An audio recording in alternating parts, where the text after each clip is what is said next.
ਬੇਅਦਬੀ ਦੇ ਮਸਲੇ ਤੇ ਕੁਝ ਨਾ ਕਰ ਪਾਉਣਾ ਸਵਾਲ ਬਹੁਤ ਵੱਡੇ ਖੜੇ ਕਰਦਾ ਸਰਕਾਰ ਦੇ ਉੱਪਰ। ਕੈਪਟਨ ਸਾਹਿਬ ਆਪਣੀ ਹਰ ਸਪੀਚ ਦੇ ਵਿੱਚ ਇਲੈਕਸ਼ਨ ਤੋਂ ਪਹਿਲਾਂ ਕਹਿੰਦੇ ਰਹੇ ਨੇ ਕਿ ਕੌਣ ਨਹੀਂ ਜਾਣਦਾ ਕਿ ਬਰਗਾੜੀ ਦੇ ਵਿੱਚ ਕੌਣ ਹੈ।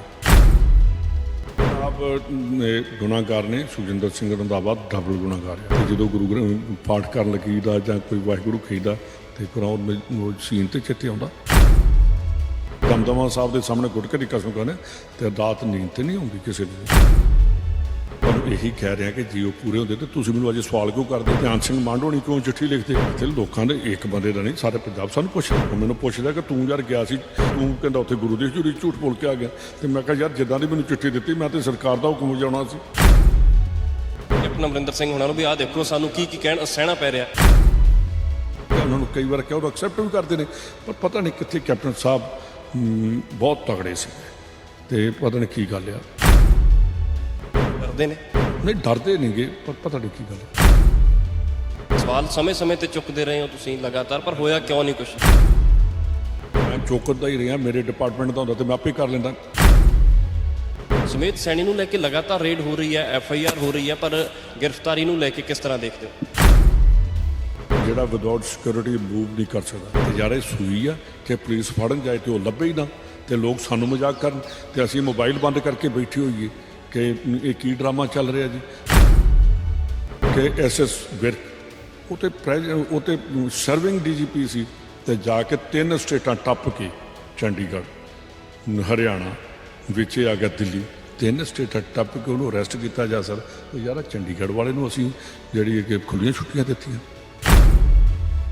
ਬੇਅਦਬੀ ਤੇ ਗੋਲੀकांड ਦੇ ਮਸਲੇ ਤੇ ਲਗਾਤਾਰ ਪੰਜਾਬ ਸਰਕਾਰ ਘਿਰਦੀ ਰਹੀ ਹੈ ਔਰ ਸਵਾਲ ਖੜੇ ਵਿਰੋਧੀਆਂ ਨੇ ਤਾਂ ਕਰਨੇ ਸੀ, ਆਪਣੇ ਵੀ ਲਗਾਤਾਰ ਸਵਾਲ ਚੁੱਕਦੇ ਰਹੇ ਨੇ। ਔਰ ਸੁਖਜਿੰਦਰ ਸਿੰਘ ਰੰਧਾਵਾ ਇੱਕ ਸਟਰੋਂਗ ਮਿਨਿਸਟਰ ਨੇ ਪੰਜਾਬ ਸਰਕਾਰ ਦੇ ਵਿੱਚ, ਲਗਾਤਾਰ ਆਵਾਜ਼ ਚੁੱਕਦੇ ਰਹੇ ਨੇ ਕਿਉਂਕਿ ਇਹਨਾਂ ਨੇ ਹੀ ਉਹ ਧਰਨਾ ਚੁਕਵਾਇਆ ਸੀ। ਹੁਣ ਇਹਨਾਂ ਨੇ ਲੈਟਰ ਵੀ ਲਿਖਿਆ ਜਥੇਦਾਰ ਧਿਆਨ ਸਿੰਘ ਮੰਡ ਹੋਣਾ ਨੂੰ ਔਰ ਉਹਨਾਂ ਨੇ ਕਿਹਾ ਕਿ ਜੋ ਵੀ ਇਹਨਾਂ ਨੇ ਗੱਲਾਂ ਕਹੀਆਂ ਸੀ, ਜੋ ਵੀ ਆਸ਼ਵਾਸਨ ਦਿੱਤੇ ਸੀ, ਉਹ ਕੈਪਟਨ ਅਮਰਿੰਦਰ ਸਿੰਘ ਦੇ ਕਹਿਣ ਤੇ ਆਸ਼ਵਾਸਨ ਦਿੱਤੇ ਸੀ। ਤੇ ਨਾਲ ਹੀ ਸੁਮੇਧ ਸਿੰਘ ਸੈਣੀ ਦੀ ਗ੍ਰਿਫਤਾਰੀ ਨੂੰ ਲੈ ਕੇ ਵੀ ਲਗਾਤਾਰ ਰੇਡ ਹੋ ਰਹੀ ਹੈ, ਪਰ ਗ੍ਰਿਫਤਾਰੀ ਹੋ ਕਿਉਂ ਨਹੀਂ ਪਾ ਰਹੀ, ਇਸ ਨੂੰ ਲੈ ਕੇ ਵੀ ਸਵਾਲ ਚੁੱਕ ਰਹੇ ਨੇ। ਰੰਧਾਵਾ ਸਾਹਿਬ ਸਾਡੇ ਨਾਲ ਨੇ। ਰੰਧਾਵਾ ਜੀ, ਕਿਸ ਤਰ੍ਹਾਂ ਦੇਖਿਆ ਜਾਵੇ, ਤੁਸੀਂ ਧਿਆਨ ਸਿੰਘ ਮੰਡ ਹੋਣਾ ਨੂੰ ਇੱਕ ਲੈਟਰ ਵੀ ਲਿਖਿਆ, ਕੀ ਮੰਨਿਆ ਜਾਵੇ ਬੇਅਦਬੀ ਦੇ ਮਸਲੇ ਤੇ ਕੁਝ ਨਾ ਕਰ ਪਾਉਣਾ ਸਵਾਲ ਬਹੁਤ ਵੱਡੇ ਖੜੇ ਕਰਦਾ ਸਰਕਾਰ ਦੇ ਉੱਪਰ? ਇਹ ਬਿਲਕੁਲ ਤੁਹਾਡੀ ਗੱਲ ਠੀਕ ਹੈ ਕਿ 1 ਤਰੀਕ ਨੂੰ ਅਸੀਂ ਧਿਆਨ ਸਿੰਘ ਮੰਡ ਹੋਣਾ ਨੇ ਕਿਉਂਕਿ 2 ਨੂੰ ਬੁਲਾਇਆ ਸੀ ਤੇ ਸਾਡਾ ਜੇ ਕੋਈ ਚਿੱਠੀ ਪਾਉਂਦਾ ਤਾਂ ਉਹਦੀ ਚਿੱਠੀ ਦਾ ਜਵਾਬ ਵੀ ਸਾਡਾ ਦੇਣਾ ਫਰਜ਼ ਹੈ। ਮੇਰੀ ਜਿਹੜੀ ਡਿਊਟੀ ਲੱਗੀ ਸੀ ਜਦੋਂ ਧਰਨਾ ਚੱਕਣਾ ਸੀ, ਉਸ ਦਿਨ CM ਸਾਹਿਬ ਨੇ ਸਾਨੂੰ ਇੱਕ ਦਿਨ ਪਹਿਲਾਂ ਬੁਲਾਇਆ ਕਿ ਆਹ ਜਿਹੜੀਆਂ ਚੀਜ਼ਾਂ ਨੇ ਤੁਸੀਂ ਜਾ ਕੇ ਅਨਾਉਂਸ ਕਰਨੀਆਂ। ਤੁਸੀਂ ਵੇਖਦੇ ਹੋ, ਤੁਹਾਨੂੰ ਜਿਹੜੇ ਕੋਈ ਉੱਥੇ ਗਏ ਹੋਣਗੇ, ਮੇਰੇ ਖਿਆਲ ਤੁਸੀਂ ਤਾਂ ਨਹੀਂ ਗਏ, ਜਿਹੜੇ ਉਸ ਟਾਈਮ ਤੇ ਗਏ ਜਦੋਂ ਬਾਜਵਾ ਸਾਹਿਬ ਬੋਲੇ ਨੇ ਉਸ ਵੇਲੇ ਰੌਲਾ ਵੀ ਪਿਆ। ਤੇ ਉਹਦੇ ਬਾਅਦ ਮੈਂ ਦੁਬਾਰਾ ਉੱਠ ਕੇ ਬੇਨਤੀ ਕੀਤੀ, ਉਹਨਾਂ ਨੂੰ ਦੱਸਿਆ ਕਿ ਆਹ ਸਾਡੇ ਮੁੱਖ ਮੰਤਰੀ ਸਾਹਿਬ ਨੇ ਗੱਲਾਂ ਕਹੀਆਂ ਨੇ, ਇਹਦੇ 'ਚ ਅਸੀਂ ਪੂਰੇ ਉਤਰਾਂਗੇ। ਅੱਜ ਔਰ ਮੇਰੇ ਮਨ ਤੇ ਬੋਝ ਵੀ ਆ ਕਿ ਮੈਂ ਕਿਹਾ ਕਿ ਇਹ ਗੁਰੂ ਗ੍ਰੰਥ ਸਾਹਿਬ ਪਏ ਇਹਨਾਂ ਦੇ ਸਾਹਮਣੇ, ਸਾਨੂੰ CM ਨੇ ਆ ਚੀਜ਼ਾਂ ਕਹੀਆਂ, ਅਸੀਂ ਉਹਨਾਂ ਦੇ ਬਿਹਾਫ ਤੇ ਤੁਹਾਡੇ ਕੋਲੋਂ ਬੋਲ ਕੇ ਜਾ ਰਹੇ ਹਾਂ। ਤੇ ਉਹਨਾਂ ਨੇ ਸਾਡੀ ਸੱਚਾਈ ਮੰਨ ਕੇ ਧਰਨਾ ਜਿਹੜਾ ਬਰਗਾੜੀ ਮੋਰਚਾ ਜਿਹੜਾ, ਉਹਦੇ ਬਾਅਦ ਅਸੀਂ ਕਾਫੀ ਕੁਝ ਕੀਤਾ ਵੀ, ਜਿੱਦਾਂ CBI ਦੀ ਲੈ ਕੇ ਆਏ ਹਾਂ, ਇਨਕੁਆਇਰੀ ਵਾਪਸ ਲੈ ਕੇ ਆਏ, ਉਹਦੀ ਇਨਕੁਆਇਰੀ ਚੱਲੀ ਬਾਈਬਲ ਕਲਾਂ ਔਰ ਕੋਟਕਪੂਰਾ ਦੀ। ਪਰ ਕਿਤੇ ਨਾ ਕਿਤੇ ਉਹਦੇ 'ਚ ਇਹ ਜ਼ਰੂਰ ਮੈਂ ਕਹਿ ਸਕਦਾ ਕਿ ਇਨਕੁਆਇਰੀ ਦੇ ਵਿੱਚ ਤਾਲਮੇਲ ਦੀ ਬਹੁਤ ਵੱਡੀ ਕਮੀ ਰਹੀ। ਹੈੱਡ ਜਿਹੜੇ ਪੁਲਿਸ ਦੇ ਹੈੱਡ ਜਿਹੜੇ ਨੇ, ਉਹਨਾਂ ਦੀ ਬਣਦੀ ਸੀ ਕਿ ਜੇ SIT ਦੀ ਆਪਸ ਵਿੱਚ ਨਹੀਂ ਬਣਦੀ ਉਹਨਾਂ ਦੀ ਮੀਟਿੰਗ ਬੁਲਾਉਂਦੇ ਤੇ ਜਿਹੜਾ ਨਹੀਂ ਸੀ ਕਰਦਾ ਉਹਨੂੰ ਸਸਪੈਂਡ ਕਰਦੇ ਕਿ ਤੈਨੂੰ ਜੇ ਕੀਤੇ ਤਾਂ ਤੂੰ ਗਵਰਨਮੈਂਟ ਦੇ ਆਰਡਰਾਂ ਨੂੰ ਤੂੰ ਡਿਸਓਬੇ ਕਰਦਾ। ਇਹ ਚੀਜ਼ਾਂ ਸਾਰੀਆਂ ਕਰਨੀਆਂ ਚਾਹੀਦੀਆਂ ਸੀ। ਪਰ ਰੰਧਾਵਾ ਸਾਹਿਬ 4 ਸਾਲਾਂ 'ਚ ਸਰਕਾਰ ਨੂੰ ਕਰਨਾ ਚਾਹੀਦਾ ਸੀ। ਸਵਾਲ ਸਮੇਂ-ਸਮੇਂ ਤੇ ਚੁੱਕਦੇ ਰਹੇ ਹੋ ਤੁਸੀਂ ਲਗਾਤਾਰ, ਪਰ ਹੋਇਆ ਕਿਉਂ ਨਹੀਂ ਕੁਛ? ਮੈਂ ਚੁੱਕਦਾ ਹੀ ਰਿਹਾ, ਮੇਰੇ ਡਿਪਾਰਟਮੈਂਟ ਦਾ ਹੁੰਦਾ ਤੇ ਮੈਂ ਆਪੇ ਕਰ ਲੈਂਦਾ। ਇਹਦਾ ਮਤਲਬ ਨਹੀਂ ਚੁੱਕਣਾ ਚਾਹੀਦਾ ਕੰਮ ਨੂੰ? ਨਹੀਂ ਚੁੱਕਣਾ ਚਾਹੀਦਾ, ਮੈਂ ਉਹੀ ਕਹਿ ਰਿਹਾ, ਸਵਾਲ ਚੁੱਕਦੇ ਰਹੇ ਹੋ ਤੁਸੀਂ, ਪਰ ਅੱਜ ਬੋਲ ਰਹੇ ਆ ਜੇ ਕੀਤਾ ਹੁੰਦਾ ਤੇ ਤੁਸੀਂ ਮੈਨੂੰ ਕਾਹਨੂੰ ਸਵਾਲ ਪੁੱਛਣ ਆਉਂਦੇ? ਜੇ ਅਸੀਂ ਉਦਾਂ ਚੀਜ਼ਾਂ ਨੂੰ ਕੀਤਾ ਤੁਸੀਂ ਮੈਨੂੰ ਸਵਾਲ ਪੁੱਛਣਾ ਸੀ ਕਿ ਤੁਸੀਂ ਕਿਉਂ ਕਰ ਰਹੇ ਹੋ ਜੀ, ਫਿਰ ਤੁਸੀਂ ਇਹ ਕਰਨਾ ਕਿ ਤੁਸੀਂ ਕਿਉਂ ਕਰ ਰਹੇ ਹੋ। ਤੇ ਜੇ ਨਹੀਂ ਕੀਤਾ ਤੇ ਤੁਸੀਂ ਸਾਨੂੰ ਸਵਾਲ ਪੁੱਛ ਰਹੇ। ਇਹਦੇ 'ਚ ਕਿਤੇ ਨਾ ਕਿਤੇ ਜਿਸ ਵੇਲੇ ਵੇਖੋ ਸਾਡੀਆਂ ਮੀਟਿੰਗਸ ਹੁੰਦੀਆਂ ਰਹੀਆਂ ਨੇ ਤੇ ਸਾਡੇ ਤੋਂ ਬਾਅਦ ਫੈਸਲੇ ਚੇਂਜ ਵੀ ਹੁੰਦੇ ਰਹੇ ਨੇ। ਇਹ ਮੈਂ ਮੰਨਦਾ, ਐਕਸੈਪਟ ਵੀ ਕਰਦਾ, ਔਰ ਮੈਨੂੰ ਇਹਦੀ ਬੜੀ ਵੱਡੀ ਕੀਮਤ ਵੀ ਚੁਕਾਉਣੀ ਪਈ ਆ। ਮੇਰੇ ਨਾਲ ਨਾਰਾਜ਼ਗੀਆਂ ਵੀ ਰਹੀਆਂ, ਮੇਰੇ ਨਾਲ ਕਈ ਚਿਰ ਮੇਰੇ ਲੀਡਰਾਂ ਦਾ ਬੋਲਚਾਲ ਵੀ ਬੰਦ ਰਿਹਾ, ਪਰ ਮੈਂ ਫਿਰ ਵੀ ਇਹ ਕਰਦਾ ਰਿਹਾ ਕਿ ਮੇਰੀ ਆਤਮਾ ਦੇ ਉੱਤੇ ਬੋਝ ਸੀ, ਉਹ ਮੈਂ ਆਪਣਾ ਜਿਹੜਾ ਬੋਝ ਸੀ ਉਹ ਨਹੀਂ ਸੀ ਰੱਖ ਸਕਦਾ। ਮੈਂ ਬੋਲ ਪੈਂਦਾ ਸੀ ਕਿ ਠੀਕ ਹੈ ਕਿਸੇ ਦੀ ਨਾਰਾਜ਼ਗੀ ਆਉਂਦੀ ਆ, ਮੈਂ ਫਿਰ ਇਹਦੇ ਹੱਥ ਪੈਰ ਜੋੜ ਕੇ ਮਨਾ ਲਾਂਗਾ। ਅਤੇ ਉਹ ਜਿਹੜੀਆਂ ਚੀਜ਼ਾਂ ਨੇ, ਪਰ ਇਹਦੇ 'ਚ ਲੋਕ ਜਿਹੜੇ ਨੇ ਸਾਡੇ ਤੇ ਉਂਗਲਾਂ ਖੜੀਆਂ ਕਰਨ ਲੱਗ ਪਏ ਨੇ। ਮਨਸ਼ਾ ਤੇ ਸਵਾਲ ਖੜੇ ਹੋ ਰਹੇ ਨੇ ਫਿਰ ਸਰਕਾਰ ਦੇ ਉੱਪਰ ਵੀ। ਗੱਲ ਸੁਣੋ, ਜਦੋਂ ਇਹੋ ਜਿਹੀਆਂ ਗੱਲਾਂ ਆਉਣਗੀਆਂ ਉਹਦੇ ਵਿੱਚ ਮੈਂ ਤੁਹਾਨੂੰ ਕਹਿੰਦਾ ਕਿ ਕਿਸੇ ਆਫੀਸਰ ਨੇ ਇਹਨਾਂ ਚੀਜ਼ਾਂ ਦਾ ਜਵਾਬ ਦੇਣ ਨਹੀਂ ਆਉਣਾ। ਜਿਹੜੇ ਇਨਕੁਆਰੀਆਂ ਕਰਦੇ ਨੇ ਇਹ ਜਵਾਬ ਸਾਨੂੰ ਦੇਣ। ਜਿਹੜੇ ਪਬਲਿਕ ਰਿਪਰੈਜ਼ੈਂਟੇਟਿਵ, ਜਿਹੜੇ ਲੋਕਾਂ ਦੇ ਨੁਮਾਇੰਦੇ ਆ, ਸਾਡੇ ਕੋਲ ਲੋਕ ਆ ਰਹੇ ਨੇ, ਲੋਕਾਂ ਨੂੰ ਚਾਹੀਦਾ ਜਿਹੜੇ ਉੱਥੇ ਬੈਠੇ ਸੀ ਇਹਨਾਂ ਨੂੰ ਵੀ ਸਵਾਲ ਪੁੱਛਣ। ਤੁਹਾਨੂੰ ਪ੍ਰੈਸ ਵਾਲਿਆਂ ਤੁਹਾਨੂੰ ਵੀ ਚਾਹੀਦਾ ਕਿ ਇਹਨਾਂ ਦੇ ਆਫਿਸ ਤੇ ਬਾਹਰ ਜਾਓ ਕਿ ਤੁਸੀਂ ਬੈਠੇ ਰਹੇ ਹੋ, ਕਿਉਂ ਨਹੀਂ ਸਾਨੂੰ ਦੱਸਦੇ ਜੀ। ਇਹ ਚੀਜ਼ਾਂ ਇਹਨਾਂ ਨੂੰ ਐਕਸਪੋਜ਼ ਕਰਨਾ ਪਏਗਾ। ਆਪਾਂ ਇੱਕ ਚੀਜ਼ ਇਹ ਤੇ ਕਰ ਦਿੰਦੇ ਆ ਕਿ ਹਰ ਐਲੀਗੇਸ਼ਨ ਪੋਲੀਟੀਕਲ ਬੰਦੇ ਤੇ ਲਾ ਦਿੰਦੇ ਆ, ਤੇ ਯਾਰ ਕਿਤੇ ਇਹਨਾਂ ਦੇ ਉੱਤੇ, ਬਾਬੂਆਂ ਦੇ ਉੱਤੇ ਵੀ ਆਉਣਾ ਚਾਹੀਦਾ ਜਿਹੜੇ ਡਿਸੀਜਨ ਗਲਤ ਕਰਾਉਂਦੇ ਰਹੇ ਨੇ। ਬਾਬੂ ਵੀ ਕਹਿੰਦੇ ਕਿ ਸਰਕਾਰ ਦੇ ਅੰਡਰ ਹੀ ਹੁੰਦੇ ਆ ਰੰਧਾਵਾ ਸਾਹਿਬ, ਜਿੱਦਾਂ ਕਹੋਗੇ ਬਾਬੂ ਕੰਮ ਕਰ ਲੈਣਗੇ। ਬਿਲਕੁਲ ਉਹਨਾਂ ਦੇ ਨਾਲ, ਉਹ ਸਾਡੇ ਨਾਲ ਬਰਾਬਰ ਦੇ ਭਾਈਵਾਲ ਹੁੰਦੇ ਆ। ਜੇ government means minister means government ਤੇ secretary means secretary to government, ਤੇ ਉਹਦਾ ਵੀ ਓਨਾ ਹੀ ਬਣ ਗਿਆ। ਜੇ ਅੱਜ ਫਾਈਲ ਤੇ ਮੈਂ ਲਿਖਦਾ ਤੇ ਮੇਰੇ ਕੋਲ ਥੱਲੇ ਫਾਈਲ ਚੱਲ ਕੇ ਆਈ, ਮੇਰੇ ਸੈਕਟਰੀ ਦੇ, ਮੇਰੇ ਡਾਇਰੈਕਟਰ ਦੇ, ਮੇਰੇ ਆਰਸੀਏ ਦੇ ਸਾਈਨ ਤੇ ਸਾਰਿਆਂ ਦੇ ਹੈਗੇ ਨੇ ਨਾ, ਤੇ ਉਹਦੇ ਬਾਅਦ ਹੀ ਮੈਂ ਰਿਸਪੌਂਸਿਬਲ। ਜਿੰਨੀ ਮੇਰੀ ਰਿਸਪੌਂਸਿਬਿਲਿਟੀ ਹੈ ਉਨੀ ਉਹਨਾਂ ਦੀ ਵੀ ਰਿਸਪੌਂਸਿਬਿਲਿਟੀ ਹੈਗਾ ਕਿ ਹੋਣੀ ਚਾਹੀਦੀ ਹੈ। ਹੈਗਾ ਕਿ ਕੈਪਟਨ ਅਮਰਿੰਦਰ ਸਿੰਘ ਨੇ ਜਿਹੜੇ ਪੁਆਇੰਟਸ ਦੇ ਕੇ ਭੇਜਿਆ ਸੀ, ਤੁਸੀਂ ਉਸੇ ਆਧਾਰ ਤੇ ਗੱਲਾਂ ਕਰ ਲਈਆਂ ਔਰ ਫਿਰ ਉਹ ਪੂਰੇ ਨਹੀਂ ਕਰ ਪਏ ਤੁਸੀਂ। ਮੈਂ ਤੁਹਾਨੂੰ ਇਹੀ ਕਹਿ ਰਿਹਾ ਕਿ ਜੇ ਉਹ ਪੂਰੇ ਹੁੰਦੇ ਤੇ ਤੁਸੀਂ ਮੈਨੂੰ ਅੱਜ ਸਵਾਲ ਕਿਉਂ ਕਰਦੇ? ਧਿਆਨ ਸਿੰਘ ਮਾਂਡੋਣੀ ਕਿਉਂ ਚਿੱਠੀ ਲਿਖਦੇ? ਤੇ ਲੋਕਾਂ ਦੇ ਇੱਕ ਬੰਦੇ ਦਾ ਨਹੀਂ, ਸਾਰੇ ਪੰਜਾਬ ਸਾਨੂੰ ਪੁੱਛਦਾ ਕਿ ਤੁਸੀਂ ਉੱਥੇ ਆਏ ਹੋ। ਜਿੰਨੇ ਉੱਥੇ ਬੈਠੇ ਸੀ ਮੇਰੇ ਆਪਣੇ ਇਲਾਕੇ ਦੇ, ਉੱਥੇ 150-200 ਬੰਦਾ ਆਇਆ ਸੀ। ਉਹ ਮੈਨੂੰ ਪੁੱਛਦਾ ਕਿ ਤੂੰ ਯਾਰ ਗਿਆ ਸੀ, ਤੇਰੇ ਤੇ ਪਿਤਾ ਜੀ ਬੜੇ ਸੱਚੇ ਸੁੱਚੇ ਸੀ, ਉਹਨਾਂ ਕਦੇ ਜ਼ਿੰਦਗੀ 'ਚ ਝੂਠ ਨਹੀਂ ਬੋਲਿਆ, ਤੂੰ ਕਹਿੰਦਾ ਉੱਥੇ ਗੁਰੂ ਦੀ ਹਜ਼ੂਰੀ 'ਚ ਝੂਠ ਬੋਲ ਕੇ ਆ ਗਿਆ। ਤੇ ਮੈਂ ਕਿਹਾ ਯਾਰ ਜਿੱਦਾਂ ਦੀ ਮੈਨੂੰ ਚਿੱਠੀ ਦਿੱਤੀ, ਮੈਂ ਤੇ ਸਰਕਾਰ ਦਾ ਹੁਕਮ ਵਜਾਉਣਾ ਸੀ। ਕੈਪਟਨ ਅਮਰਿੰਦਰ ਸਿੰਘ ਹੁਣਾਂ ਨੂੰ ਵੀ ਆਹ ਦੇਖੋ ਸਾਨੂੰ ਕੀ ਕਹਿਣ ਸਹਿਣਾ ਪੈ ਰਿਹਾ। ਮੈਂ ਜਿਹੜੀ ਉਹ ਦਿਨ ਕੈਬਨਿਟ ਦੇ ਵਿੱਚ ਜੋ ਹੋਈ ਆ ਸਾਡੀ, ਤੇ ਉਹਦੇ 'ਚ ਕਿਹਾ, ਮੈਂ ਕਿਹੜਾ ਉਹਨਾਂ ਦੇ ਸਾਹਮਣੇ ਕਿਹਾ, ਉਹਨਾਂ ਨੂੰ ਕਈ ਵਾਰ ਕਿਹਾ, ਉਹ ਐਕਸੈਪਟ ਵੀ ਕਰਦੇ ਨੇ, ਪਰ ਪਤਾ ਨਹੀਂ ਕਿੱਥੇ ਕੈਪਟਨ ਸਾਹਿਬ ਬਹੁਤ ਤਗੜੇ ਸੀਗੇ, ਤੇ ਪਤਾ ਨਹੀਂ ਕੀ ਗੱਲ ਆ, ਉਹਨਾਂ ਨੂੰ ਉਹੋ ਹੀ ਤਗੜਾਈ, ਉਹੋ ਹੀ 62 ਵਾਲੀ ਲੜਾਈ ਜਾਂ 65 ਵਾਲੀ ਲੜਾਈ, ਉਹੋ ਹੀ ਫੌਜੀ ਸਾਨੂੰ ਚਾਹੀਦਾ। ਡਰਦੇ ਨੇ? ਨਹੀਂ ਡਰਦੇ ਨਹੀਂਗੇ, ਪਰ ਪਤਾ ਨਹੀਂ ਕੀ ਗੱਲ ਆ। ਵਜ੍ਹਾ ਕੀ ਮੰਨੀ ਜਾਵੇ ਰੰਧਾਵਾ ਸਾਹਿਬ? ਲੋਕ ਤੁਹਾਡੇ ਤੋਂ ਸਵਾਲ ਪੁੱਛਦੇ ਨੇ। ਤੁਸੀਂ ਇੱਕ ਗੱਲ ਬੜੀ ਕਹੀ ਸੀਗੀ ਪਿਛਲੀ ਵਾਰ ਜਦੋਂ ਆਪਾਂ ਇੰਟਰਵਿਊ ਕੀਤਾ ਸੀ, ਤੁਹਾਨੂੰ ਜਦੋਂ ਕਿਸੇ ਨੇ ਕਿਹਾ ਕਿ ਕੁੱਤਾ ਰਾਜ ਬਹਾਲੀ ਹੈ ਫਿਰ ਚੱਕੀ ਚੱਟੇ, ਤੁਸੀਂ ਕਿਹਾ ਕਿ ਉਹਨੇ ਮੈਨੂੰ ਅੰਦਰੋਂ ਤੋੜ ਕੇ ਰੱਖ ਦਿੱਤਾ ਇਸ ਗੱਲ ਨੇ। ਤੇ ਚੀਜ਼ਾਂ ਜਿਹੜੀਆਂ ਬੋਲਦਾ ਮੈਂ ਜੇ ਮੈਂ ਵੀ ਦੂਸਰੇ ਵਰਗਾ ਪੋਲੀਟੀਕਲ ਬੰਦਾ ਹੁੰਦਾ ਤੇ ਮੈਂ ਤੁਹਾਡੇ ਸਾਹਮਣੇ ਬੋਲਣਾ ਸੀ। ਕਿੰਨੇ ਕੁ ਜਾਓ ਮੰਤਰੀਆਂ ਬਾਕੀਆਂ ਨੂੰ ਪੁੱਛੋ। ਹਾਂ ਠੀਕ ਨਹੀਂ, ਇਹਦਾ ਮਤਲਬ ਮੈਨੂੰ ਦਰਦ ਹੈ ਆਪਣੀ ਕੌਮ ਦਾ, ਮੈਨੂੰ ਦਰਦ ਹੈ ਗੁਰੂ ਦੀ ਹਜ਼ੂਰੀ 'ਚ ਬੈਠੇ ਬੋਲ ਕੇ ਆਏ ਆ, ਮੈਨੂੰ ਦਰਦ ਹੈ। ਫਿਰ ਕੈਪਟਨ ਸਾਹਿਬ ਉਹਨਾਂ ਨੇ ਵਾਅਦੇ ਕੀਤੇ ਸੀ, ਉਹਨਾਂ ਨੂੰ ਦਰਦ ਹੈ ਕਿ ਨਹੀਂ? ਕੈਪਟਨ ਸਾਹਿਬ ਵੀ ਦੇਖਦੇ ਨੇ ਕਿ ਜਦੋਂ ਸਾਹਮਣੇ ਦਮਦਮਾ ਸਾਹਿਬ ਦੇ ਸਾਹਮਣੇ ਗੁਟਕੇ ਦੀ ਕਸਮ ਖਾਣੇ ਤੇ ਅਦਾਲਤ ਨੀਂਦ ਤੇ ਨਹੀਂ ਆਉਂਦੀ ਕਿਸੇ ਨੂੰ ਵੀ। ਵੀਡੀਓ ਦੇਖ ਰਿਹਾ ਸੀ ਪਿਛਲੇ ਦਿਨੀ, ਜਦੋਂ ਕੈਪਟਨ ਅਮਰਿੰਦਰ ਸਿੰਘ ਹੁਣਾਂ ਨੇ ਰਮਨਜੀਤ ਸਿੱਕੀ ਹੁਣਾਂ ਤੋਂ ਗੁਟਕਾ ਸਾਹਿਬ ਫੜਿਆ, ਫਿਰ ਉਹਨਾਂ ਦੀ ਸ਼ਲਾਘਾ ਕੀਤੀ, ਫਿਰ ਦਮਦਮਾ ਸਾਹਿਬ ਵੱਲ ਨੂੰ ਗੁਟਕਾ ਸਾਹਿਬ ਕਰਕੇ ਫਿਰ ਮੱਥੇ ਨਾਲ ਲਾ ਕੇ ਫਿਰ ਕਹਿੰਦੇ ਕਿ ਮੈਂ ਸਹੁੰ ਖਾਣਾ, ਫਿਰ ਤੁਸੀਂ ਜਕਾਰਾ ਲਾਇਆ ਸੀਗਾ, ਕਿ ਸਾਹਿਬ ਗੁਨਾਹਗਾਰ ਨੇ। ਸੁਖਜਿੰਦਰ ਸਿੰਘ ਰੰਧਾਵਾ ਡਬਲ ਗੁਨਾਹਗਾਰ ਆ, ਕਿਉਂਕਿ ਜਕਾਰਾ ਲਾਉਣਾ ਮੋਹਰ ਲਾਉਣ ਦੇ ਬਰਾਬਰ ਹੁੰਦਾ। ਇਸ ਕਰਕੇ ਮਨ ਤੇ ਬੋਝ ਤੇ ਹੈਗਾ ਹੀ ਆ।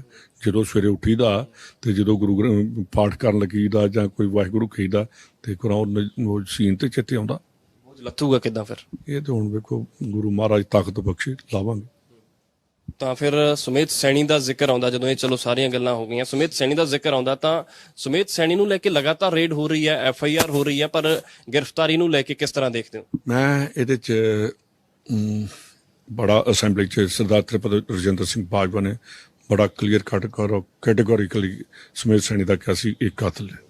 ਔਰ ਕੈਪਟਨ ਸਾਹਿਬ ਆਪਣੀ ਹਰ ਸਪੀਚ ਦੇ ਵਿੱਚ ਇਲੈਕਸ਼ਨ ਤੋਂ ਪਹਿਲਾਂ ਕਹਿੰਦੇ ਰਹੇ ਨੇ ਕਿ ਕੌਣ ਨਹੀਂ ਜਾਣਦਾ ਕਿ ਬਰਗਾੜੀ ਦੇ ਵਿੱਚ ਕੌਣ ਹੈ, ਕੌਣ ਨਹੀਂ ਜਾਣਦਾ ਕਿ ਬਾਈਬਲ ਕਲਾਂ ਤੇ ਕੋਟਕਪੂਰਾ ਬਾਈ ਨੇਮ ਇਹਨਾਂ ਗੱਲਾਂ ਨੂੰ ਕਰਦੇ ਰਹੇ ਨੇ।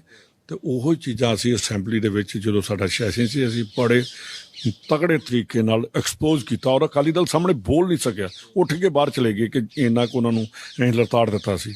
ਤੇ ਉਹੋ ਚੀਜ਼ਾਂ ਜਦੋਂ 2-3 ਵਾਰੀ ਰੇਡ ਕੀਤੇ ਜਾਣ, ਉਸ ਬੰਦੇ ਦੇ ਘਰ ਕੀਤੇ ਜਾਣ ਜਿਹੜਾ ਹਾਈਲੀ ਪ੍ਰੋਟੈਕਟਡ ਬੰਦਾ, ਜਿਹੜਾ ਸਾਹ ਵੀ ਬਿਨਾਂ ਸਿਕਿਉਰਿਟੀ ਤੋਂ ਨਹੀਂ ਲੈ ਸਕਦਾ, ਜਿਹੜਾ ਵਿਦਆਊਟ ਸਿਕਿਉਰਿਟੀ ਮੂਵ ਨਹੀਂ ਕਰ ਸਕਦਾ, ਇੱਥੋਂ ਤੱਕ ਕਿ ਵਿਦਆਊਟ ਸਿਕਿਉਰਿਟੀ ਉਹ ਡਰਾਈਵ ਨਹੀਂ ਕਰ ਸਕਦਾ, ਵਿਦਆਊਟ ਬੁਲਟ ਪ੍ਰੂਫ ਗੱਡੀ 'ਚੋਂ ਬੈਠ ਨਹੀਂ ਸਕਦਾ, ਜੈਮਰ ਉਹਦੇ ਨਾਲ ਚੱਲਦਾ।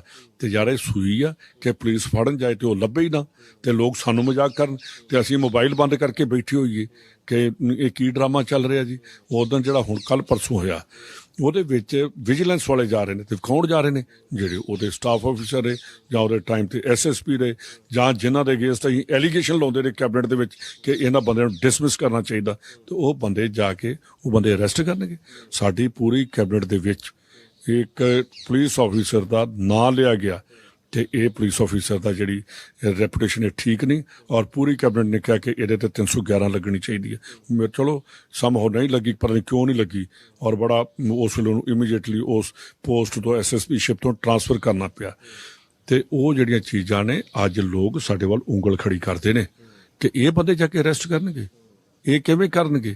ਮੈਂ ਇੱਕ ਚੀਜ਼ ਅੱਜ ਜਿਹੜੇ ਤੁਸੀਂ ਮੈਨੂੰ ਸਵਾਲ ਪੁੱਛ ਰਹੇ ਹੋ, ਇਹ ਮੇਰੇ ਕੋਲ ਪੁੱਛਣ ਦੀ ਬਜਾਏ ਇਹ ਬੀਕੇ ਉੱਪਰ ਕੋਲੋਂ ਸਵਾਲ ਤੁਹਾਨੂੰ ਪੁੱਛਣਾ ਚਾਹੀਦਾ ਕਿ ਤੁਸੀਂ ਦੱਸੋ ਜੀ ਡੀਜੀ ਸਾਹਿਬ, ਇਹ ਬੰਦੇ ਤੁਸੀਂ ਇੰਨੀ ਵੱਡੀ ਫੌਜ ਭੇਜੀ, ਤੁਸੀਂ 3 ਵਜੇ ਤੱਕ ਰਾਤ ਉੱਥੇ ਬੈਠੇ ਰਹੋ ਚੈਨਲ ਵਾਲੇ, ਅਸੀਂ ਟੀਵੀ ਦੇ ਸਾਹਮਣੇ ਮੋਬਾਈਲ ਬੰਦ ਕਰਕੇ ਬੈਠੇ ਰਹੇ ਨੇ, ਤੇ ਉਹ ਬੰਦਾ ਇੰਨਾ ਕੌਨਫੀਡੈਂਸ਼ੀਅਲ ਚੀਜ਼ ਰੱਖ ਕੇ ਕੀ ਗੱਲ ਉਹਦਾ ਪਤਾ ਨਹੀਂ ਲੱਗਾ ਘਰ ਆ ਕੇ ਬਾਹਰ ਆ।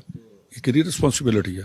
ਇਹ ਸੀਐਮ ਸਾਹਿਬ ਨੂੰ ਰਿਸਪੌਂਸਿਬਿਲਿਟੀ ਫਿਕਸ ਕਰਨੀ ਪਏਗੀ ਔਰ ਇਹਨਾਂ ਆਫੀਸਰਾਂ ਦੀ ਜਵਾਬ ਤਲਬੀ ਕਰਨੀ ਪਏਗੀ ਕਿ ਦੱਸੋ ਕਿ ਬਿਨਾਂ ਕਿਸੇ ਗੱਲ ਤੋਂ ਕਿਉਂ ਕਿਰਕੜੀ ਕਰਾ ਰਹੇ ਹੋ ਗਵਰਨਮੈਂਟ ਦੀ। ਤੇ ਉਹਦੇ ਬਾਅਦ ਇੱਕ ਦਿਨ ਬਾਅਦ ਹਰ ਜਿੰਨੇ ਤੁਸੀਂ ਰੇਟ ਵੇਖੋ ਇਹਦੇ ਘਰੇ ਹੋਏ ਨੇ, ਨੈਕਸਟ ਡੇ ਉਹਨੂੰ ਬੇਲ ਮਿਲ ਜਾਂਦੀ ਰਹੀ ਹੈ। ਤੇ ਇਹਦਾ ਮਤਲਬ ਕਿ ਆਪਾਂ ਇਹੋ ਜਿਹਾ ਡਰਾਮਾ ਕਰਕੇ ਬੇਲ ਦਵਾਉਣਾ ਚਾਹੁੰਦੇ ਸੀ। ਤੇ ਜੇ ਇਹੋ ਹੀ ਡਿਸਪ੍ਰੋਪੋਰਸ਼ਨੇਟ ਦਾ ਜਿਹੜਾ ਕੇਸ ਬਣਿਆ, ਤੇ ਜਿੱਦਣ ਉਹਨੇ ਕੋਰਟ 'ਚ ਪੇਸ਼ ਹੋਣਾ ਸੀ ਬਰਗਾੜੀ ਵਾਲੇ ਜਾਂ ਬਹਿਬਲ ਕਲਾਉਣੇ, ਉੱਥੇ ਵੀ ਜਸਟਿਸ ਨੂੰ ਕਹਿੰਦੇ ਕਿ ਇਹਦਾ ਇੱਕ ਅਸੀਂ ਕੇਸ ਰਜਿਸਟਰ ਕੀਤਾ ਜੀ, ਅਸੀਂ ਨੂੰ ਅਰੈਸਟ ਕਰਨਾ ਚਾਹੁੰਦੇ। ਉੱਥੋਂ ਬੜਾ ਆਰਾਮ ਨਾਲ ਤੇ ਬਿਨਾਂ ਡਰਾਮੇ ਤੋਂ ਅਰੈਸਟ ਹੋ ਸਕਦਾ ਸੀ। ਇਹਦਾ ਮਤਲਬ ਕਿ ਸਾਡੀ ਕਿਤੇ ਨਾ ਕਿੱਥੇ ਕੀ ਪ੍ਰੈਸ਼ਰ ਆ? ਬੀਜੇਪੀ ਦਾ ਪ੍ਰੈਸ਼ਰ ਆ, ਕਿਉਂਕਿ ਡੀਜੀਪੀ ਸਾਹਿਬ ਜਿਹੜੇ ਪੁਰਾਣੇ ਨੇ ਉਹਨਾਂ ਦੇ ਵੀ ਬੜੇ ਨੇੜੇ ਨੇ ਬੀਜੇਪੀ ਦੇ, ਤੇ ਕਿਤੇ ਬੀਜੇਪੀ ਦਾ ਪ੍ਰੈਸ਼ਰ ਹੈ ਜਾਂ ਕਿਹਦਾ ਪ੍ਰੈਸ਼ਰ? ਸਾਡੇ ਵੱਲੋਂ ਕੋਈ ਪੂਰੀ ਕੈਬਨਿਟ ਅਸੀਂ ਆ ਕਿ ਇਹ ਜਿਹੜੇ ਫਰਗਾੜੀ ਵਾਲੇ ਤੇ ਜਾਂ ਜਿਹੜੇ ਕਰਪਟ ਬੰਦੇ ਨੇ ਇਹਨਾਂ ਨੂੰ ਇਮੀਡੀਏਟਲੀ ਅਰੈਸਟ ਕਰਨਾ ਚਾਹੀਦਾ। ਇੱਕ ਚੀਜ਼ ਹੋਰ ਮੈਂ ਦੱਸਣੀ ਚਾਹੁੰਦਾ ਕਿ ਐਸਐਸ ਵਿਰਕ ਉਹ ਤੇ ਸਰਵਿੰਗ ਡੀਜੀਪੀ ਸੀ, ਤੇ ਜਾ ਕੇ 3 ਸਟੇਟਾਂ ਟੱਪ ਕੇ ਚੰਡੀਗੜ੍ਹ, ਹਰਿਆਣਾ ਵਿੱਚ ਆ ਗਿਆ ਦਿੱਲੀ, 3 ਸਟੇਟਾਂ ਟੱਪ ਕੇ ਉਹਨੂੰ ਅਰੈਸਟ ਕੀਤਾ ਜਾ ਸਕਦਾ। ਤੇ ਯਾਰ ਚੰਡੀਗੜ੍ਹ ਵਾਲੇ ਨੂੰ ਅਸੀਂ ਜਿਹੜੀ ਕਿ ਖੁੱਲੀਆਂ ਛੁੱਟੀਆਂ ਦਿੱਤੀਆਂ ਨੇ। ਤੁਸੀਂ ਇਹ ਗੱਲ ਕਹੀ ਕਿ ਮੋਬਾਈਲ ਬੰਦ ਕਰਨੇ ਪੈਂਦੇ, ਸਾਨੂੰ ਮੋਬਾਈਲ ਬੰਦ ਕਰਨੇ ਪੈ ਰਹੇ। ਆਪਦੀ ਹੀ ਸਰਕਾਰ ਦੇ ਵਿੱਚ ਇਹ ਨੌਬਤ ਆ, ਤੁਹਾਡੀ ਹਾਲਤ ਇਹ ਹੋਊਗੀ ਕਿ ਮੋਬਾਈਲ ਬੰਦ ਕਰਨੇ ਪੈਂਦੇ ਤੁਹਾਨੂੰ? ਕਰੋਗੇ ਰਾਤ ਜਦੋਂ ਚੈਨਲ ਵਾਲੇ ਤੰਗ ਕਰਦੇ ਇੱਥੇ ਆਣ ਕੇ ਖੜੇ ਹੋ ਜਾਂਦੇ। ਇੱਕ ਤਾਂ ਕੋਠੀ ਵੀ ਮੇਰੀ ਬੜੇ ਕਸੂਤੇ ਦੇ ਥਾਵਾਂ, ਤੁਸੀਂ ਨਾਲ ਦੀ ਨਾਲ ਹੀ ਆ ਜਾਂਦੇ, ਜਿਸ ਵੇਲੇ ਗੱਡੀ ਵੜਦੀ ਤੁਸੀਂ ਮਗਰ ਹੀ ਆ ਜਾਂਦੇ। ਤੇ ਮੇਰੀ ਆਦਤ ਵੀ ਹੈ ਕਿ ਚਲੋ ਯਾਰ ਜੇ ਹੁਣ ਆਏ ਆ ਤੇ ਜਾਂ ਤੇ ਬਾਕੀਆਂ ਵਾਂਗੂ ਮੈਂ ਵੀ ਚੁੱਪ ਕਰਕੇ ਅੰਦਰ ਵੜ ਜਾਵਾਂ। ਤੇ ਪਰ ਜੇ ਪਬਲਿਕ ਦੇ ਵਿੱਚ ਜਾਣਾ ਤੇ ਸਾਨੂੰ ਆਪਣੀ ਜ਼ਬਾਨ ਜਿਹੜੇ ਅਸੀਂ ਲੋਕਾਂ ਨਾਲ ਵਾਅਦੇ ਕਰਕੇ ਆ, ਜੇ ਅਸੀਂ ਪਬਲਿਕ ਦੇ ਨੁਮਾਇੰਦੇ, ਲੋਕਾਂ ਦੇ ਨੁਮਾਇੰਦੇ ਕਿਹਾ ਗਿਆ ਸਾਨੂੰ, ਜਿਹੜੇ ਆਫੀਸਰ ਨੇ ਪਬਲਿਕ ਸਰਵੈਂਟ ਨੇ, ਨੌਕਰ ਨੇ, ਪਰ ਉਹ ਹੁਣ ਨੌਕਰ ਨਹੀਂ, ਉਹ ਹੁਣ ਸੁਪਰ ਬੌਸ ਬਣ ਜਾਂਦੇ ਨੇ। ਇਹ ਚੀਜ਼ਾਂ ਦਾ ਸਾਨੂੰ ਧਿਆਨ ਰੱਖਣਾ ਪਏਗਾ ਔਰ ਇਹ ਚੀਜ਼ਾਂ ਇਮੀਡੀਏਟਲੀ ਲੋਕਾਂ ਸਾਹਮਣੇ ਲੈ ਕੇ ਆਉਣੇ ਪੈਣਗੀਆਂ ਕਿ ਕਿਹਨਾਂ ਨੇ ਬੇਅਦਬੀ ਕੀਤੀ, ਕਿਹੜੇ ਕਰਪਟ ਨੇ ਉਹ ਵੀ ਅੰਦਰ ਦੇਣੇ ਪੈਣਗੇ, ਜਿਹੜੇ ਆਫੀਸਰ ਨੇ ਜਾਂ ਖਾਸ ਕਰਕੇ ਵਿਜੀਲੈਂਸ ਡਿਪਾਰਟਮੈਂਟ ਦੀ ਬੜੀ ਵੱਡੀ ਰਿਸਪੌਂਸਿਬਿਲਿਟੀ ਬਣਦੀ ਆ। ਵਿਜੀਲੈਂਸ ਡਿਪਾਰਟਮੈਂਟ ਮੀਨਸ ਕਿ ਇਹ ਵਿਜੀਲੈਂਟ ਹੋਣਾ ਕਿ ਕਰਪਸ਼ਨ ਨੂੰ ਬੰਦ ਕਰਨਾ, ਪਰ ਇੱਥੇ ਤੇ ਹੁਣ ਪਤਾ ਨਹੀਂ ਕੀ ਚੱਲੀ ਜਾਂਦਾ। ਦੂਸਰੀ ਚੀਜ਼ ਮੈਂ ਵਿਜੀਲੈਂਸ ਦੇ ਵਿੱਚ ਪੁੱਛਣਾ ਚਾਹੁੰਦਾ ਕਿ ਰਾਣਾ ਗੁਰਜੀਤ ਜੀ ਮੇਰੇ ਨਾਲ ਨਾਰਾਜ਼ ਰਹਿੰਦੇ ਨੇ। ਵੈਸੇ ਪਤਾ ਨਹੀਂ ਉਹਨਾਂ ਨੂੰ ਕੀ, ਮੈਨੂੰ ਨਹੀਂ ਪਤਾ ਕਿ ਕੀ ਹੈ। ਮੈਂ ਤਾਂ ਆਪਣਾ ਵੱਡਾ ਭਰਾ ਸਮਝਦਾ ਸੀ, ਸਮਝਦਾ ਵੀ ਹਾਂ ਕਿ ਰਾਣਾ ਗੁਰਜੀਤ ਦੀ ਰਿਜ਼ਾਈਨ ਲਿਆ ਜਾਂਦਾ ਤੇ ਜਿਹੜੇ ਆਫੀਸਰ ਨੇ ਉਹ ਕਿੱਥੇ ਚਲੇ ਗਏ? ਜਿਨ੍ਹਾਂ ਬੰਦਿਆਂ ਨੇ ਉਸ ਸਕੈਮ ਦੇ ਵਿੱਚ, ਰਾਣਾ ਗੁਰਜੀਤ ਦਾ ਤੇ ਬਾਅਦ ਚ ਜਦੋਂ ਮੈਨੂੰ ਸੁਣਿਆ, ਇਹ ਤੇ ਅਕਾਲੀ ਦਲ ਦੇ ਵੇਲੇ ਦਾ ਸਕੈਮ ਸੀ। ਉਸ ਟਾਈਮ ਦੇ ਆਫੀਸਰ ਉਹ ਕਿਉਂ ਵਿੱਚ ਇਨਵੋਲਵ ਹੋਏ? ਉਸ ਟਾਈਮ ਦੇ ਚੀਫ ਇੰਜੀਨੀਅਰ ਉਹ ਕਿੱਥੇ ਗਏ? ਉਸ ਟਾਈਮ ਦਾ ਸੈਕਟਰੀ ਉਹ ਕਿੱਥੇ ਗਿਆ? ਉਸ ਟਾਈਮ ਦੇ ਵਿਜੀਲੈਂਸ ਦੇ ਆਫੀਸਰ ਜਾਂ ਜਿਨ੍ਹਾਂ ਨੇ ਬਾਅਦ ਚ ਇਨਕੁਆਇਰੀ ਕੀਤੀ ਵਿਜੀਲੈਂਸ ਕੇਸ ਤੇ ਦੱਸਣ, ਲੋਕ ਪੁੱਛਦੇ ਨੇ। ਮੈਂ ਤੇ ਰਾਣਾ ਸਾਹਿਬ ਨੂੰ ਕਹੂੰਗਾ ਕਿ ਤੁਸੀਂ ਤੇ ਰਿਜ਼ਾਈਨ ਕਰਕੇ ਤੇ ਅੰਦਰ ਤੁਸੀਂ ਇੰਨਾ ਚਿਰ ਜਿਹੜੀਆਂ ਵੇਖੋ ਕਿਸੇ ਤੇ ਕਰਪਸ਼ਨ ਦਾ ਗਲਤ ਐਲੀਗੇਸ਼ਨ ਲੱਗੇ ਤੇ ਉਹਨੂੰ ਪੀੜਾ ਦੀ ਉਹਦੇ ਕੋਲ ਸਹੀ ਜਾਂਦੀ। ਤੇ ਮੈਂ ਤਾਂ ਉਹਨਾਂ ਨੂੰ ਵੀ ਕਹੂੰਗਾ ਕਿ ਜਾ ਕੇ ਪਤਾ ਤੇ ਕਰਨ ਕਿ ਮੈਂ ਤੇ ਰਿਜ਼ਾਈਨ ਕਰ ਦਿੱਤਾ, ਰਾਣਾ ਸਾਹਿਬ ਕਹਿਣ ਉਹ, ਪਰ ਜਿਹੜੇ ਵਿਜੀਲੈਂਸ ਵਾਲੇ ਇਨਕੁਆਇਰੀ ਕੀਤੀ ਉਹ ਫਾਈਲਾਂ ਕਿੱਥੇ ਗਈਆਂ ਨੇ, ਉਹ ਕਿਉਂ ਨਹੀਂ ਅਜੇ ਤੱਕ ਲੋਕਾਂ ਨੂੰ ਅੰਦਰ ਫੜ ਕੇ ਕੀਤਾ ਗਿਆ, ਰਾਣਾ ਗੁਰਜੀਤ ਹੀ ਇਕੱਲਾ ਕਿਉਂ ਟਾਰਗੇਟ ਕੀਤਾ ਗਿਆ, ਇਹ ਚੀਜ਼ਾਂ ਬੜੇ ਜਿਹੜੇ ਸਵਾਲ ਖੜੇ ਹੋ ਰਹੇ ਨੇ। ਮਤਲਬ ਅਫਸਰਾਂ ਤੇ ਵੀ ਕਾਰਵਾਈ ਹੋਣੀ ਚਾਹੀਦੀ, ਕਿਉਂਕਿ ਸਭ ਤੋਂ ਵੱਧ ਜ਼ਿੰਮੇਵਾਰੀ ਤਾਂ ਉਹਨਾਂ ਦੀ ਬਣਦੀ ਹੈ, ਮੰਤਰੀ ਨੇ ਤਾਂ ਸਾਈਨ ਕਰਤੇ ਜਾਂ ਜੋ ਵੀ ਕਰਤਾ, ਪਰ ਫਾਈਲਾਂ ਤਾਂ ਉਹਨਾਂ ਦੇ ਥਰੂ ਗਈਆਂ ਨਾ। ਤੇ ਇਹੀ ਕਹਿ ਰਿਹਾ ਕਿ ਜੇ ਪੀਪੀਏ ਦੀ ਗੱਲ ਕਰੀਏ, ਯਾਰ ਜਿਹਨਾਂ ਐਮਓਯੂ ਸਾਈਨ ਕੀਤੇ ਉਹਨਾਂ ਨੂੰ ਬਾਹਰ ਕੱਢ ਦੋ, ਤੇ ਪੋਲੀਟੀਕਲ ਬੰਦੇ ਨੂੰ ਫੜ ਅੰਦਰ ਦੇਈ ਜਾਓ। ਕਿਉਂ ਨਹੀਂ ਜਿਨ੍ਹਾਂ ਨੇ ਗਲਤ ਐਮਓਯੂ ਸਾਈਨ ਕੀਤੇ ਪੜ੍ਹ ਕੇ ਪਹਿਲਾਂ ਉਹ ਬਾਬੂ ਅੰਦਰ ਦੇਣੇ ਚਾਹੀਦੇ ਨੇ, ਫਿਰ ਆਉਣਾ ਚਾਹੀਦਾ ਇਹ ਸੁਖਬੀਰ ਬਾਦਲ ਹੋਣਾ ਵੱਲ। ਇਹਦਾ ਮਤਲਬ ਇਹ ਗਲਤ ਕਰੀ ਜਾਣ ਤੇ ਇਹਨਾਂ ਨੂੰ ਛੱਡ ਦਿਓ। ਇਹ ਜਿਹੜੀ ਗਵਰਨਮੈਂਟ ਆਏ ਤੇ ਇਹ ਸਿਰਫ ਪ੍ਰਾਈਮ ਪੋਸਟਾਂ ਲੈਣ ਨੂੰ ਬੈਠੇ ਨੇ, ਇਹਨਾਂ ਦੀ ਰਿਸਪੌਂਸਿਬਿਲਿਟੀ ਫਿਕਸ ਹੋਣ ਔਰ ਕਰਾਂਗੇ ਔਰ ਹੋਣੀ ਚਾਹੀਦੀ ਆ।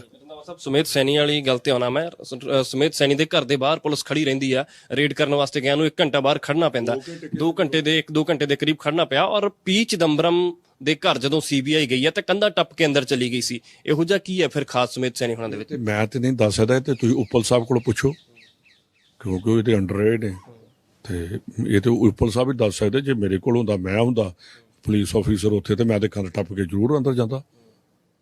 ਇਹ ਤੇ ਹਾਂਜੀ ਅਰੈਸਟ ਹੋਣਾ ਸੀ ਸੈਣੀ ਹੋਣਾ ਨੇ, ਕਿਉਂਕਿ ਤੁਸੀਂ ਵੀ ਸਵਾਲ ਚੁੱਕੇ ਔਰ ਲਗਾਤਾਰ ਗੱਲ ਕਿ ਵਿਜੀਲੈਂਸ ਡਿਪਾਰਟਮੈਂਟ ਦਾ ਇਹ ਹੈ ਕਿ ਇਹ ਕਦੀ ਕਿਸੇ ਨੂੰ ਕੇਸ ਦਾਤੀ ਨਹੀਂ, ਤੇ ਜੇ ਇਦਾਂ ਰੌਲੀ ਪਾ ਕੇ ਕਿ ਘੰਟਾ ਖੜੇ ਬਾਹਰ ਰਹਿ ਕੇ ਜਾ ਕੇ ਚੋਰ ਨੂੰ ਫੜਨ ਜਾਣਗੇ, ਕਿਸੇ ਆਫੀਸਰ ਨੂੰ ਫੜਨ ਜਾਣਗੇ, ਤਾਂ ਪੈਸੇ ਲੈਂਦਾ ਹੋਏਗਾ ਉਸ ਟਾਈਮ ਜਦੋਂ ਬਾਹਰ ਖੜੇ ਹੋ ਜਾਣਗੇ। ਇੱਥੇ ਇਹਦੀ ਸਾਨੂੰ ਇਨਕੁਆਇਰੀ ਕਰਨ ਦੀ ਲੋੜ ਆ, ਇਹਦੇ 'ਚ ਵੇਖਣਾ ਚਾਹੀਦਾ, ਔਰ ਜੋ ਰਿਸਪੌਂਸਿਬਲ ਨੇ ਜਿਹਨਾਂ ਉਹਨਾਂ ਨੂੰ ਸਾਨੂੰ ਉਹਨਾਂ ਦੀ ਅਕਾਊਂਟੇਬਿਲਿਟੀ ਫਿਕਸ ਕਰਨੀ ਪਏਗੀ। ਇਹਦਾ ਜੇ ਡਾਇਰੈਕਟ ਕੋਈ ਜਵਾਬਦੇਹ ਆ ਉਹ ਬੀਕੇ ਉੱਪਰ ਆ ਕਿ ਕਿਉਂ ਇੱਦਾਂ ਦਾ ਜਿਹੜਾ ਇੱਦਾਂ ਜਿਹਾ ਕਰਕੇ ਡਰਾਮਾ ਕਿਉਂ ਕੀਤਾ ਗਿਆ। ਇੱਕ ਸਵਾਲ ਮੇਰਾ ਹੋਰ ਹੈ ਰੰਧਾਵਾ ਸਾਹਿਬ, ਜਿਸ ਹਿਸਾਬ ਦੇ ਨਾਲ ਤੁਸੀਂ ਸਵਾਲ ਚੁੱਕੇ ਨੇ, ਔਰ ਸੈਣੀ ਹੁਣਾਂ ਦਾ ਵਕੀਲ ਇਹ ਗੱਲ ਕਹਿ ਰਹੇ ਨੇ, ਉਹ ਕਹਿੰਦੇ ਕਿ ਸਾਡੇ ਤਾਂ ਜੋ ਕਲਾਇੰਟ ਹੈ ਇਹਨਾਂ ਨੂੰ ਜਾਣਬੁੱਝ ਕੇ ਫਸਾਇਆ ਜਾ ਰਿਹਾ, ਕਿਉਂਕਿ ਕਹਿੰਦੇ ਇਹਨਾਂ ਨੇ ਜੋ ਕਰੋੜਾਂ ਰੁਪਏ ਘੁਟਾਲਾ ਸੀ ਕੈਪਟਨ ਅਮਰਿੰਦਰ ਸਿੰਘ ਹੁਣਾਂ ਦਾ, ਇਹਨਾਂ ਨੇ ਇਨਵੈਸਟੀਗੇਟ ਕੀਤਾ ਸੀ, ਇਹ ਗੱਲ ਕਹਿ ਰਹੇ ਨੇ ਉਹ, ਇਸ ਕਰਕੇ ਰੰਜਿਸ਼ ਬਸ। ਮੈਂ ਇਹਦਾ ਤੁਹਾਡਾ ਜਵਾਬ ਦੇ ਦਿੰਦਾ, ਉਹ ਉਸ ਘੁਟਾਲੇ 'ਚੋਂ ਤੇ ਕੈਪਟਨ ਅਮਰਿੰਦਰ ਸਿੰਘ ਬਰੀ ਹੋ ਗਿਆ, ਉਹਦੇ 'ਚ ਕਿਹੜੀ ਪ੍ਰੋਬਲਮ ਹੈ? ਉਹਦੇ 'ਚੋਂ ਤੇ ਬਰੀ ਹੋਏ। ਤੇ ਜਿਹੜਾ ਪ੍ਰਕਾਸ਼ ਸਿੰਘ ਬਾਦਲ ਦਾ ਸਣੇ ਉੱਪਲ ਤੇ ਆਪਣੇ ਗਵਾਈਆਂ ਤੋਂ ਮੁੱਕਰ ਗਏ, ਇਹਦਾ ਵੀ ਉਹਦਾ ਵਕੀਲ ਜਵਾਬ ਦੇ ਦੇ। ਉਦੋਂ ਕੌਣ ਸੀ ਡੀਜੀਪੀ? ਇਹੀ ਸੀਗਾ ਸੈਣੀ, ਉਹਨੇ ਸਾਰੇ ਮੁਕਰਾ ਦਿੱਤੇ। ਤੇ ਕੈਪਟਨ ਅਮਰਿੰਦਰ ਸਿੰਘ ਦੇ ਕੋਈ ਕੇਸ 'ਚ ਮੁੱਕ ਰਿਹਾ ਤੇ ਨਹੀਂ। ਇਹ ਉਹਦੇ ਵਕੀਲ ਨੂੰ ਮੈਂ ਇੱਕ ਚੀਜ਼ ਕਹਿਣੀ ਚਾਹੁੰਦਾ ਕਿ ਜੇ ਤੈਨੂੰ ਇੰਨੀ ਪ੍ਰੋਬਲਮ ਆ ਤੇ ਲੈ ਕੇ ਇਹਦੇ ਬਾਦਲਾਂ ਦਾ ਵੀ ਕੇਸ ਕੱਢ ਲਾ ਤੇ ਕੈਪਟਨ ਸਾਹਿਬ ਦਾ ਵੀ ਕੱਢ ਲਾ, ਇਹਦੇ 'ਚ ਕਿਹੜੀ ਗੱਲ ਆ?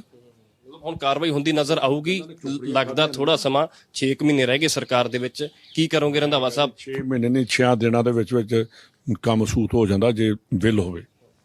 ਸੋ ਸੁਖਜਿੰਦਰ ਸਿੰਘ ਰੰਧਾਵਾ ਸਾਡੇ ਨਾਲ ਮੌਜੂਦ ਸਨ। ਸੁਖਜਿੰਦਰ ਸਿੰਘ ਰੰਧਾਵਾ ਇਹ ਗੱਲ ਕਹਿ ਰਹੇ ਨੇ ਕਿ ਜੇ ਵਿਲ ਹੋਵੇ ਤਾਂ 6 ਮਹੀਨੇ ਪਏ, ਹਜੇ 6 ਦਿਨਾਂ ਦੇ ਵਿੱਚ ਹੀ ਕੰਮ ਹੋ ਜਾਂਦਾ ਜੇ ਚਾਹੁੰਦੇ ਹੋਈਏ ਤਾਂ, ਪਰ ਸਰਕਾਰ ਚਾਹੁੰਦੀ ਨਹੀਂ ਇਸ ਮਸਲੇ ਤੇ ਕਾਰਵਾਈ ਕਰਨਾ। ਇਹ ਗੱਲ ਕਹਿ ਰਹੇ ਨੇ ਸੁਖਜਿੰਦਰ ਸਿੰਘ ਰੰਧਾਵਾ। ਵੱਡੇ ਸਵਾਲ ਖੜੇ ਕੀਤੇ ਨੇ ਸੁਖਜਿੰਦਰ ਸਿੰਘ ਰੰਧਾਵਾ ਉਹਨਾਂ ਨੇ ਆਪਣੀ ਹੀ ਸਰਕਾਰ ਦੇ ਉੱਪਰ। ਦੇਖਣਾ ਹੋਏਗਾ, ਕਿਉਂਕਿ ਬੇਅਦਬੀ ਤੇ ਬਰਗਾੜੀ ਮਸਲੇ ਦਾ ਜਦੋਂ ਜ਼ਿਕਰ ਆਉਂਦਾ ਤਾਂ ਸੁਖਜਿੰਦਰ ਸਿੰਘ ਰੰਧਾਵਾ, ਤ੍ਰਿਪਤ ਰਜਿੰਦਰ ਸਿੰਘ ਬਾਜਵਾ ਹੁਣੀ ਉਹ ਸ਼ਖਸ ਸੀਗੇ ਜਿਨ੍ਹਾਂ ਨੇ ਕੈਪਟਨ ਅਮਰਿੰਦਰ ਸਿੰਘ ਹੁਣਾਂ ਨੇ ਭੇਜਿਆ ਸੀ, ਔਰ ਇਹਨਾਂ ਨੇ ਧਰਨਾ ਖਤਮ ਕਰਵਾਇਆ ਸੀ। ਸੁਮੇਧ ਸੈਣੀ ਨੂੰ ਲੈ ਕੇ ਵੀ ਇਹਨਾਂ ਨੇ ਸਵਾਲ ਚੁੱਕੇ ਨੇ ਕਿ ਆਖਿਰ ਇਹੋ ਜਿਹਾ ਸੁਮੇਧ ਸੈਣੀ ਦੇ ਮਸਲੇ ਦੇ ਵਿੱਚ ਕੀ ਹੈ ਜਿਹੜਾ ਸਰਕਾਰ ਸੁਮੇਧ ਸੈਣੀ ਦੀ ਗ੍ਰਿਫਤਾਰੀ ਨਹੀਂ ਕਰਵਾ ਪਾ ਰਹੀ।